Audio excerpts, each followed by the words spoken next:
Hey guys, it's Christa Watson here from Christa Quilts, and I'm excited to talk to you about two different versions of the quilt shown behind me.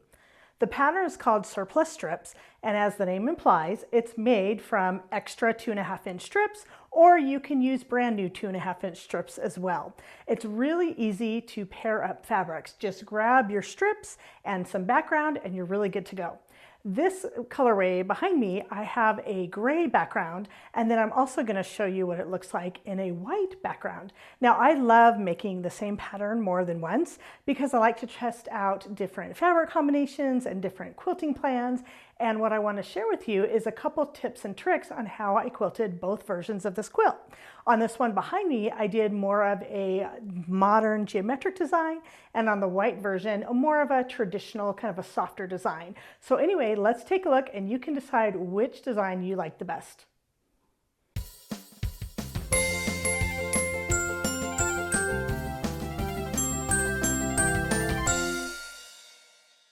Follow the pattern instructions in my Surplus Strips quilt pattern to make your plus blocks. As you can see, I'm making two different versions.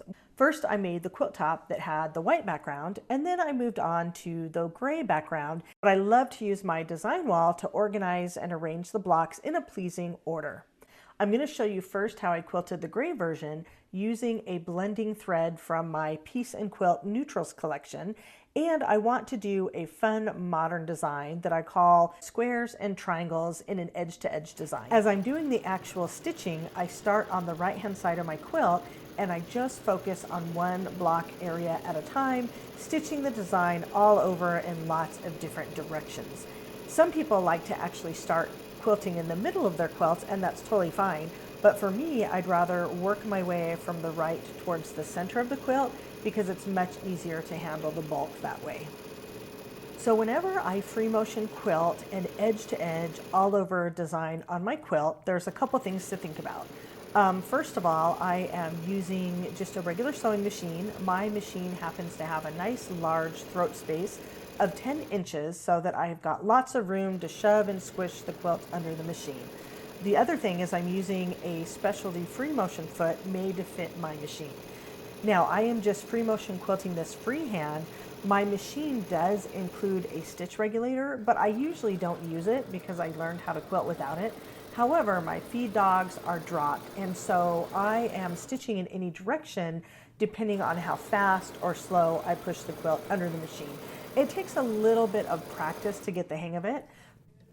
When I've stitched about halfway across the quilt from the right-hand side, working one vertical row at a time, when I get to the middle of the quilt, I'm going to stitch off the edges of the quilt, cut thread, and then I'm going to rotate the entire quilt 180 degrees and shove it all through the machine. A couple other things that help me quilt is you'll notice I'm wearing quilting gloves. Those give me a lot of really good grip on the quilt, and I'm using a drop-in table that will hold up the bulk of the quilt, and it'll keep the quilt from falling off onto the floor as I'm machine quilting it. So that helps to compensate for any friction and drag on the quilt so that I'm only focusing on quilting one area at a time. I'm going to pick up where I left off. So basically what's happened is that everything to my left has already been quilted, and now I'm starting to stitch in the center of the quilt, working my way back over to the right-hand side. Now, as I'm stitching, I'm trying to keep the area underneath my hands nice and flat so that there's not any friction or any resistance.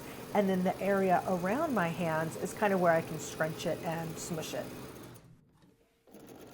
In this close-up section, I wanted to kind of zoom in here so you can see what it looks like when I am stitching out those modern triangles and box design. Again, this is an edge-to-edge, free motion, whimsical design, and it's what I call a meander, which means I'm stitching in any direction. Again, just focusing on one area at a time. You can see that when the fabric contrasts, you can see the thread a little bit better, but when the fabric blends in, you don't see it as much. For me, the quilting is not necessarily the star of the show. I just want you to see this really yummy texture. So getting to practice this kind of fun, modern free motion design is really great on a busy quilt like this. This is a quick design to stitch. And it only took me a couple of hours to stitch out this design.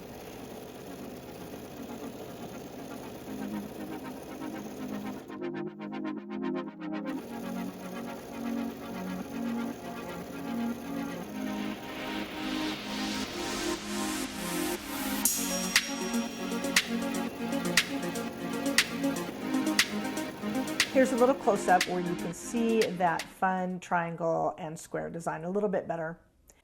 And I really love how those pastel colors look with that gray background fabric. And ta-da, here's what my finished quilt looks like. Next, I'll show you how I quilted another design called flower swirls on the white version of Surplus Strips. In this one, you'll be able to see it a little bit better because of all that white background fabric. Again, this is all from my Dazzle Dots 2 fabric collection, and the Surplus Strips blocks are all made out of the same fabric, but with that white fabric and also the gray thread, that gray stands out a little bit more against the white background fabric. Basically what I'm doing is quilting a swirl shape, but then as I swirl back out of this design, I'm quilting little flower petals, little flower bumps all the way back out. So I swirl in to get the main part of the design, and then as I swirl back out, I'm quilting all these fun little bumps. It's such a fun texture, and you just really can't go wrong. Whenever you're ready to start another swirl, just go right into it and then continue with the design.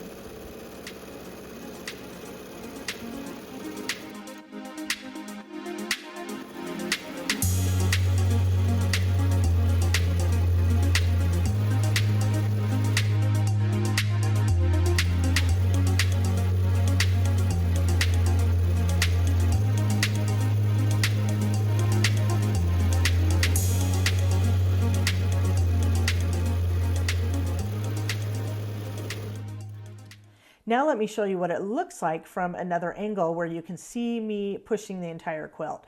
So I'm quilting the white one, the gray one's all finished behind me, and I'm quilting this on my Christa cabinet from Arrow. It has all that beautiful space, and it has these little quilt catchers, they're called Christa's quilt catchers, around the edges of the table so that the quilt is not going to fall off while I stitch. So just like I quilted the gray one from edge to edge, I am stitching from the right towards the center of the quilt. When I get to the middle of the quilt, I'm going to rotate the entire quilt, and then I'm going to continue stitching from the middle back to the other side. So the way I do it is stitch from the right towards the center, and then from the center back to the right. So the stitching order is edge to edge all the way across the quilt, but I'm just focusing on it one block at a time. Now, depending on the angle, it might look a little awkward, but this is a very comfortable position. I have lots of room to hold up the quilt. My hands and shoulders are very comfortable. My gloves are helping push the quilt through the machine. And the nice thing is I have an acrylic insert that fits around the base of my machine. That provides a nice slick surface so my quilt does not get hung up and it pushes through nice and smoothly. I'll just quilt this a little bit more so you can kind of get a feel for what this looks like when I'm stitching a large quilt. This one is a throw size quilt, but I do the same exact technique no matter how big the quilt is.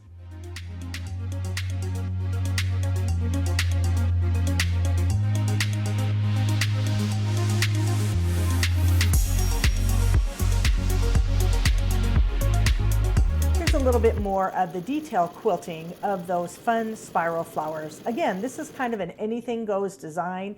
The idea is I want to make these swirls a little bit curvy, nice and smooth, and free motion quilting is all about getting into that really nice rhythm. I like to draw the design out on a practice piece of paper first, then I will practice it on a little practice sample, and then finally I'll quilt it on the whole quilt.